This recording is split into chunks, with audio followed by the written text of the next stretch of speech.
Sanak, ku ada pertanyaan dari dun sanak gitu nyuruh cewek di dana kan. Dan cewek lah salamnya dari dulu kan. Waalaikumsalam warahmatullahi wabarakatuh dun sanak. Dun sanak gitu ku lah 2 kali babini. Tapi dapet bini coka pundong ariang. Aku ada yang kecen coka pundong ariang. Giliran dun sanak tiba doa dijamu dek laki elok-elok. Giliran dun sanak laki tiba bangkak tamari. Kadua-dua. Lah 2 kali dun sanak ko bini kadua-dua bini cuy tu dapat perangai. Kadang-kadang heran awak. Dapat bini nan nutak kampu kaki cuy tu tu heran awak. Aden ko mana-mana heran mah. Leta bayang. Ketika awak kama nikah kan menyatukan 2 buah keluarga.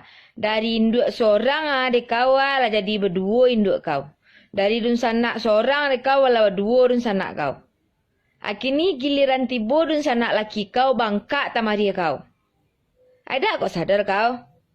Nan laki kau dapat kadang di kau barunyo. Dari ketek kau nama kadang aneh do. Nan laki kau dapat kadang di kau. Jadi kalau tibo induk tibo dun sanak ajam bangkak lo tamari kau sekadang dorom. Aku lah tak kau orang di bagu betul tak kau orang di kondok le nampak kau penyakit kondok mah. Sekadang itu tamari kau nampak di laki. Tenggang-tenggang lo perasaan si laki ko. Ajan kena kau tenggang perasaan hati kau se. Atu dak baterati kau jadi orang lemar. Laki kau tu inyo nambah kure petang pagi mencarian makan kau giliran tibo dun sanak giliran tibo mandehe abangki lo julopeh kau. Tu sipek buruk kau jadi perusi.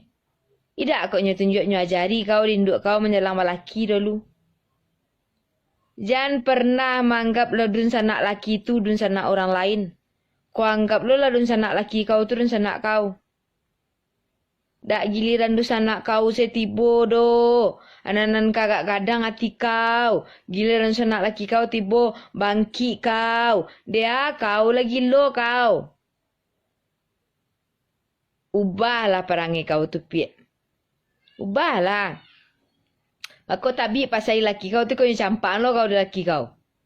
Ada apa dia perangai kau buru dak do pangana kau do baraso kata singguang perasaan laki kok sekadang tabuan tamari kau tu sekadang bagu anjang tamari kau tu dak terpikir kau do.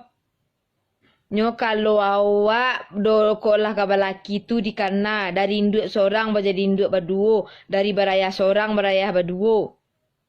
Ada boleh model tu sipek dia perambil do. Lah, ubah perangai kau tu ya.